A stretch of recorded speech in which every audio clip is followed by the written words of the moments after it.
Today we are going to present a tale of how Indian Air Force got its first dedicated bomber. It is a tale of ingenuity, perseverance and hard work. It shows how the Indian Air Force and all engineers worked hard to give India its first fleet of dedicated bombers.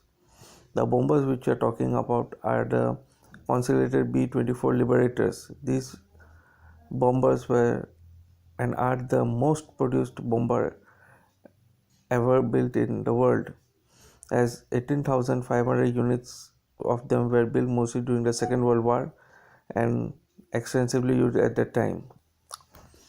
At the time of independence, India hardly had any dedicated bomber in its fleet, and when 1948 war with Pakistan started, it was badly felt by the IAF that a dedicated bomber was needed.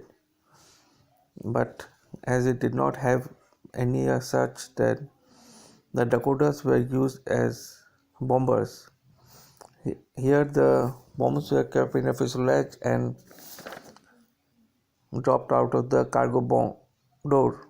But this was a very ineffective and inefficient manner, as the crew had to guess where to drop the bomb, and it was a hit and miss technique.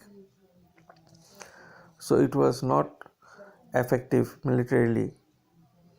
After the war, the Indian Air Force started looking for dedicated bombers, and the USA tried to sell the B-25 missiles, and UK offered some of the war surplus Lancasters, but both were considered unsuitable for the Indian Air Force needs. It was at that point of time that some IAF officers remembered that a large number of the B-24s were abandoned in the maintenance depot of the Chakeri airfield at Kanpur at the end of World War II. These were mostly former Royal Air Force aircraft, and these were provided to them by the US under the Lend-Lease terms for use in the Second World War. And they were provided on the conditions that they would never fall into anyone else's hand after the war. And so, after the war, the IAF went about trying to dismantling these aircraft and did their best to damage them. Bulldozers and trucks were rammed into the fuselages, and the aircrafts themselves were pierced with pickaxes. The instruments were broken and sand were poured into the fuselages. But as the time had come for the IAF men to leave, they did not do all these activities very wholeheartedly, and so many of these aircrafts were not in such a bad condition as they were supposed to be. And so it was decided to look into this aircraft and to decide whether they could be refurbished to be used again. At that time, India did not have any much of aircraft industry. The best organization at that time was HAL, Hindustan Aircraft Limited, which was known at the time. It had experience of overhauling and assembling aircraft during the Second World War, and it readily took up the task.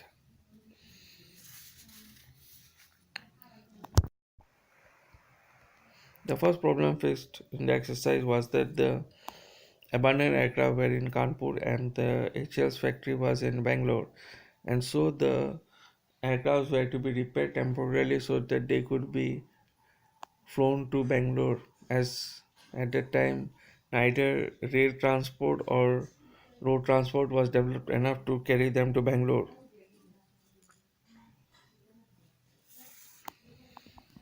So Hell sent a team to Kanpur under leadership of Mr. Yellappa. They surveyed the junk and identified the aircrafts which were to be made flyable, and undertook temporary repairs by cannibalizing parts from other B-24s, and also some were obtained from the nearby IAF depot. At that time, uh, when the temporary repairs were done, it was now time to transport the aircraft from Kanpur to Bangalore, but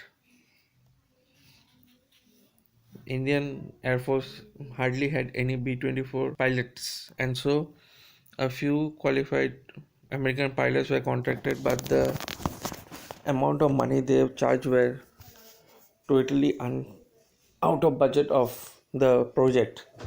And so the task was given to the chief test pilot of HAL, and he was given a handsome bonus also for it, which was raised even further.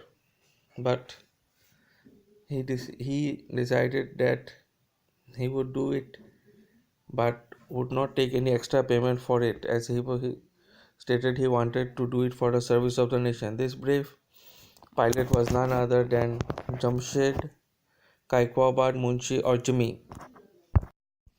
He ferried a total of 24 B-24s which were repaired by HAL men, and all were overhauled and refurbished to long-term flying conditions. The work done by HAL was admired even by a visiting American pilot who flew them, and at one point of time even the Royal Air Force offered their help to Indian Air Force to maintain and operate these aircrafts. The B-24s entered service on the 2nd November 1948 into the IAF and were given to the number 5 squadron. And at first only 6 aircrafts were delivered by Hall, and later a total of 16 aircraft was given to this squadron. Number 6 squadron, which was raised in 1942 but had been stood down since 1951, was also re-raised and equipped with another 16 of these refurbished aircrafts.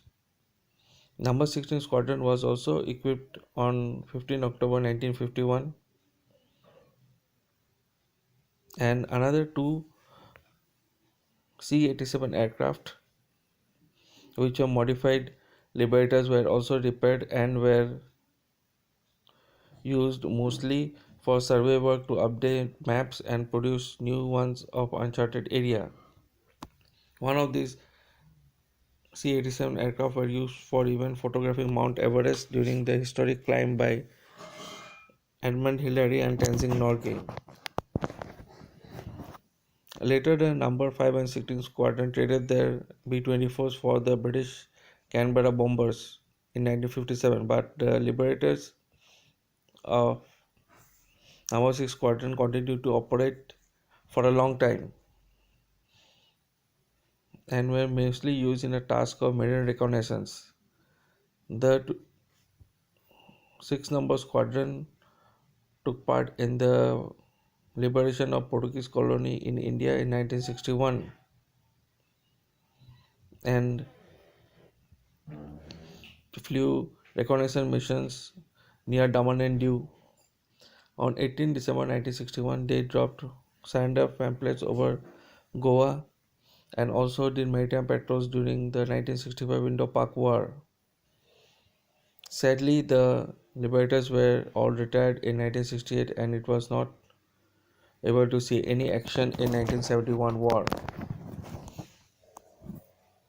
Thus, this ended the tale of the B-24s in the service of the nation and in the Indian Air Force, a tale which started by the hard work and ingenuity of our engineers at HAL and was continued by brave pilots and technicians of the Indian Air Force.